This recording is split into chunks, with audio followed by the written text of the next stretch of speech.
Vamos a revisar el tema de la nefropatía diabética. Bien, se sabe de que la nefropatía diabética es una de las complicaciones más importantes de la diabetes mellitus. En su epidemiología tenemos de que esta va a ser la causa más frecuente de enfermedad renal crónica terminal y es más frecuente y grave en la diabetes mellitus tipo 1 con una prevalencia del 30% que en la diabetes mellitus tipo 2 con una prevalencia del 20%. Sin embargo, si hablamos de manera global por el hecho de ser más frecuente la diabetes mellitus tipo 2, esta va a ser la que va a predominar. Dentro de la fisiopatología se va a determinar de que esto va a ir de acuerdo a las comorbilidades que suman al daño endotelial o microangiopático. El daño endotelial va a estar determinado por muchas comorbilidades: la hipertensión arterial, la dislipidemia, las enfermedades sistémicas autoinmunes, en la cabeza el lupus, la proteinuria y el tabaquismo. Tenemos que dentro de la historia natural de la nefropatía diabética va a tener dos fases: la fase silente y la fase clínica. Cada fase va a tener sus etapas. La fase silente consta de 3 etapas y la fase clínica de 2 etapas. En la fase silente tenemos que la primera etapa consiste en el aumento del filtrado glomerular y la presencia de nefromegalia, con un aumento de la tasa de filtrado glomerular mayor de 130 mililitros por hora. Estos cambios van a estar determinados a nivel del glomérulo. El glomérulo va a sufrir un proceso de esclerosis en el cual estas pueden ser difusas o nodulares. Los cambios difusos, como en este corte histológico, se observan que están distribuidos en su totalidad prácticamente. Estos cambios van a ser los más sensibles, y los cambios nodulares, los cuales están bien localizados y, como su nombre lo dice, con un aspecto nodular. Estos van a ser los cambios histológicos más específicos y también lleva su nombre conocido como las lesiones o nódulos de Kimmel-Steele-Wilson. Vamos a tener de que en el afán de querer el riñón compensar estas lesiones, va a tratar de regenerar y recuperar, va a generar hipertrofia y por lo tanto va a aumentar la tasa de filtrado glomerular. Este aumento de tasa de filtrado glomerular, reflejado por la hipertrofia y la hiperplasia también de los glomérulos, va a conllevar a un aumento del tamaño del riñón. Esto va a ser en un cambio incipiente o en un inicio. Va a ser el cambio más precoz de la nefropatía diabética. Sin embargo, como todo desenlace de la enfermedad renal crónica terminal, ya sea por esta misma diabetes, va a ir una tendencia a disminuir el tamaño. Entonces hablamos de un aumento de tamaño o una nefromegalia inicial compensadora. Tenemos la segunda etapa, la microalbuminuria inducida por ejercicio. Acá hay que recordar, por eso mismo puse esta tabla, donde hablamos de los niveles de albuminuria. Eso de acá. Los demás datos vienen a ser en cuanto a las proteinurias, pero para hablar de nefropatía diabética nos vamos a centrar en esto. La albuminuria fisiológica es menor a 30 miligramos por día. Hablamos de microalbuminuria si es que va de 30 a 300 miligramos por día, y macroalbuminuria cuando hablamos mayor de 300. Esta denominación es la denominación que todos sabemos.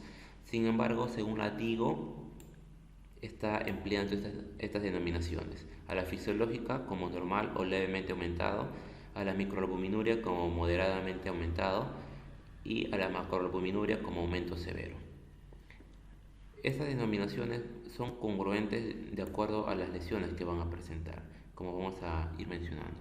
Entonces, en la segunda etapa, en la microalbuminuria inducida por ejercicio o por estrés, esta va a ocasionar de que haya una microalbuminuria reversible en condiciones de reposo. Entonces, ¿qué es lo que pasa? Acá ya comienza a ver los cambios iniciales del engrosamiento progresivo de la membrana basal glomerular y proliferación del mesangio. Tenemos acá el glomérulo, donde consta por sus 3 barreras de filtrado. La primera, el endotelio; la segunda, la membrana basal; y tercero, el epitelio visceral o también denominados los podocitos. Bien, entonces en la membrana basal, va a ser una membrana que prácticamente va a determinar que no se libere estas proteínas, esta albúmina, está dada por sus características de la membrana basal. Es una membrana basal que no permite que se filtren moléculas mayor de 70 kilodaltons y a su vez moléculas que sean con una carga negativa como la albúmina. Entonces, el tamaño y según la carga va a determinar de que la albúmina no pase esta barrera. Ahora, en la membrana basal glomerular, como vemos, acá está engrosada. El engrosamiento no significa una mejor función, sino significa un deterioro de la función y trata de engrosar para compensarlo. Entonces, esto se va a ir perdiendo y va a haber una microalbuminuria persistente, que es la siguiente etapa. Entonces, el daño va a seguir progresando y nos va a indicar una nefropatía incipiente. El marcador de la microalbuminuria persistente nos indica una nefropatía incipiente cuando estamos por acá. Y esto va a transcurrir un tiempo de 5 a 10 años al inicio de la diabetes. Ahora, este hallazgo se necesita ser confirmado al menos 2 muestras y nos va a predecir la evolución a nefropatía en fase clínica. Si habíamos mencionado desde el inicio de la diabetes a microalbuminuria persistente es un tiempo de 5 a 10 años y el tiempo que pasa desde la microalbuminuria a tener una macroalbuminuria, esto nos va a indicar un tiempo aproximado de 5 a 10 años igualmente. Tenemos en la fase clínica que la nefropatía diabética ya es manifiesta y acá sí hablamos de macroalbuminuria. Entonces, cuando ya existe la evidencia de la macroalbuminuria, por lo tanto, va a haber un deterioro de la tasa de filtrado glomerular. La proteinuria condiciona el deterioro de la tasa de filtrado glomerular. Y asimismo, cuando se añade la presencia de algún tipo de síndrome nefrótico, esto va a acelerar la tasa de filtrado glomerular que va a ir cayendo y va a condicionar una enfermedad renal crónica terminal en 10 años. Acá la macroalbuminuria ya va a ser evidente las espumas presentes en la orina. La última etapa de la enfermedad renal crónica progresiva y terminal va a estar determinado con la caída de la tasa de filtrado glomerular. Y esto va a transcurrir un tiempo aproximado de 15 a 25 años del inicio de la diabetes mellitus. Aquí va a ser imperativo el uso de la terapia renal sustitutiva, ya sea por peritoneodiálisis, hemodiálisis o terapia de trasplante renal. El daño va a ser sistémico en su mayoría y va a haber otros tipos de lesiones de órganos como la retina, los nervios y sobre todo a nivel cardiovascular, la cual va a ser la causa de mortalidad más frecuente asociada a enfermedad renal crónica, ya sea de nefropatía diabética o de otra etiología. Tenemos acá la historia natural de la nefropatía diabética que está graficado según las fases. Entonces tenemos acá el inicio de la diabetes, tenemos el inicio de la nefropatía incipiente y el inicio de la nefropatía clínica. El rojo va a ser la tasa de filtrado glomerular, el azul el grado de albuminuria y vamos a ir observando el tiempo que transcurre en años. Entonces, explicados los componentes de esta tabla, tenemos a la primera fase en la cual hay un aumento de la tasa de filtrado glomerular que va a ser compensatorio en inicio y se va a observar a través de una nefromegalia compensatoria. A medida que esto va a ir avanzando, esto va a ser temporal y va a ir disminuyendo la tasa de filtrado glomerular a entrar en una fase de meseta. En esta fase de meseta, la microalbuminuria que era inducida por ejercicio en la fase 2 o por estrés va a ser una microalbuminuria ya persistente y observamos cómo se va a ir disparando la albuminuria. Luego de esto, cuando entramos en una microalbuminuria persistente, ya hablamos de una nefropatía incipiente. Acá es una nefropatía incipiente y es acá donde se puede usar el tratamiento de los YECAS y los ARA que pueden llegar a revertir este cuadro o controlarlo. Entonces, cuando entramos a la nefropatía clínica o manifiesta, prácticamente el mayor compromiso de pérdida de proteínas, de albúminas, cuando hay una macroalbuminuria, ya se observa que aumentando, va aumentando el corte de los 300, la tasa de filtrado glomerular va a empezar a caer y va a haber una tendencia a la enfermedad renal crónica como desenlace final. Ya explicada la historia natural, este cuadro nos ayuda a comprender con mayor facilidad. Ahora, los tiempos. Desde el inicio de la diabetes, ya no del inicio en el cual el médico diagnostica diabetes, que esa es otra situación, porque muchas veces la diabetes pasa asintomático y no lo diagnostican hasta pasado un tiempo. Hablamos desde el inicio de la diabetes, ya que este de acá nos explica la historia natural en estudios experimentales. Desde el inicio de la diabetes hasta el desarrollo de nefropatía incipiente pasa de 5 a 10 años. Ahora, de nefropatía incipiente a nefropatía clínica pasa otros 5 a 10 años. Pero si es que queremos saber el tiempo que pasa desde el inicio de diabetes hasta la nefropatía clínica, es un tiempo de 10 a 15 años. Acá ya está mencionado. Todo eso es muy importante. ¿Por qué motivo? Porque si es que tenemos una albuminuria de rápida instauración, no vamos a sospechar en nefropatía diabética. El diagnóstico de la nefropatía diabética va a ser congruente con el tiempo. Vas a tener otros tipos de consideraciones. La regresión de la albuminuria es más factible en la diabetes mellitus tipo 1 que la tipo 2, debido a que los factores que van a ir de la mano con el control glicémico en la diabetes mellitus tipo 1 no va a estar determinado por muchos factores, a diferencia de la diabetes mellitus tipo 2, ¿no? Ahora, la diabetes mellitus tipo 2 es menos agresiva y más grave. Tener en cuenta que en la diabetes mellitus tipo 1 la nefropatía diabética se va a asociar a un 90% de retinopatía diabética. Esto prácticamente nos va a obligar a que si un paciente con nefropatía diabética, que el cual tenga un antecedente de diabetes mellitus tipo 1, nos va a obligar a derivar de oftalmólogo para que le haga un fondo de ojo. En la diabetes mellitus tipo 2 es el diagnóstico que se hace más tardío y se asocia muchas veces a más comorbilidades. Acá hay que hacer hincapié, la microalbuminuria no es tan predictor de nefropatía, pero sí es de mayor daño vascular sistémico y mortalidad cardiovascular alta. Como vimos en el modelo de la historia natural de la nefropatía diabética, la microalbuminuria nos indica el deterioro de la función renal. Sin embargo, en la diabetes mellitus tipo 2, la microalbuminuria, si bien es cierto, nos va a indicar un deterioro de la función renal, pero no es un tan predictor, a diferencia que este proceso ocurra en la diabetes mellitus tipo 1.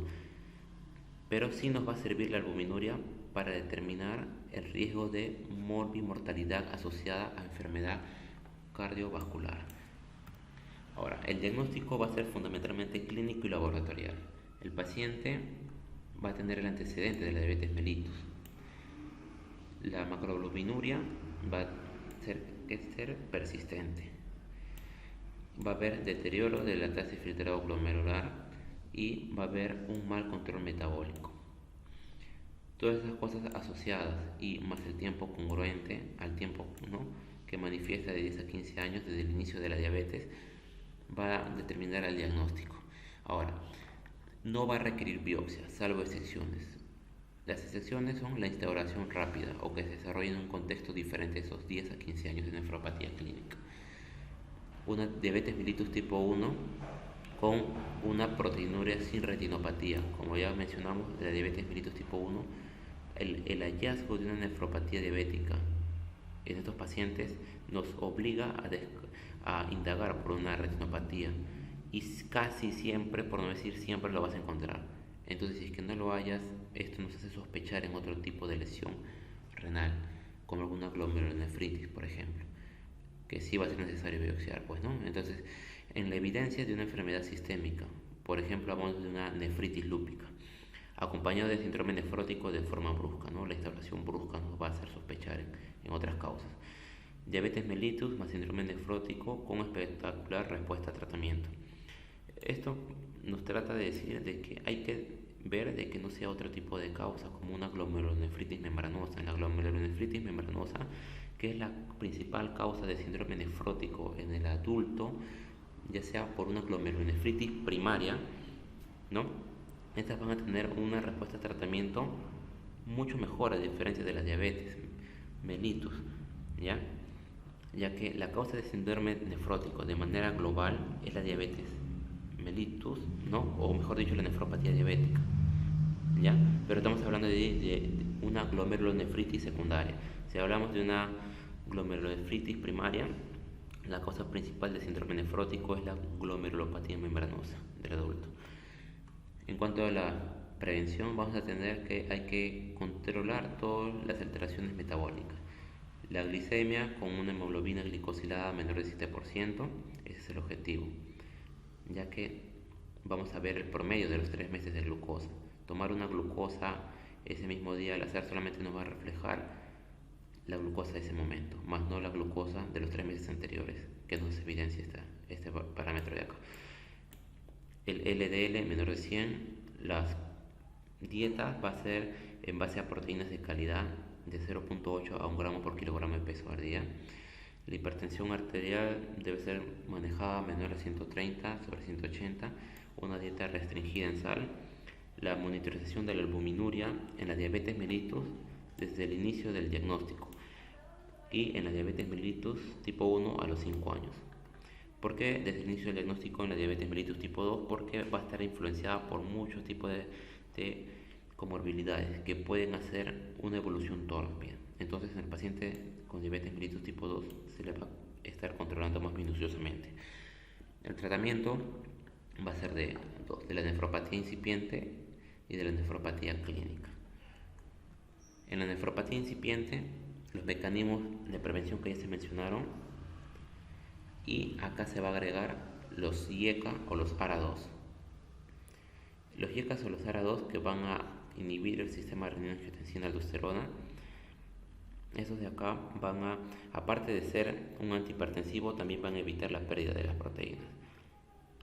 Ojo, esta es la única situación en la cual podría usarse un doble bloqueo, es decir, puedes usar IECA más ARA2, y eso en general se ve de que está contraindicado, ¿ya? Pero esta es la única situación en caso no controle la albuminuria que puede usarse concomitantemente. Ahora, podría usarse este doble bloqueo excepto en quienes reciben alisquiren. Alisquiren actúa a nivel de la molécula de renina, inhibe la renina. Entonces, si es que un paciente recibe este alisquiren, no puede darle concomitantemente esto, no puede condicionar algún tipo de falla renal aguda. Ahora, en la nefropatía clínica es prácticamente el manejo del preventivo, los IECA o ARA2, y acá se va a agregar las consideraciones en cuanto a la tasa de filtrado glomerular.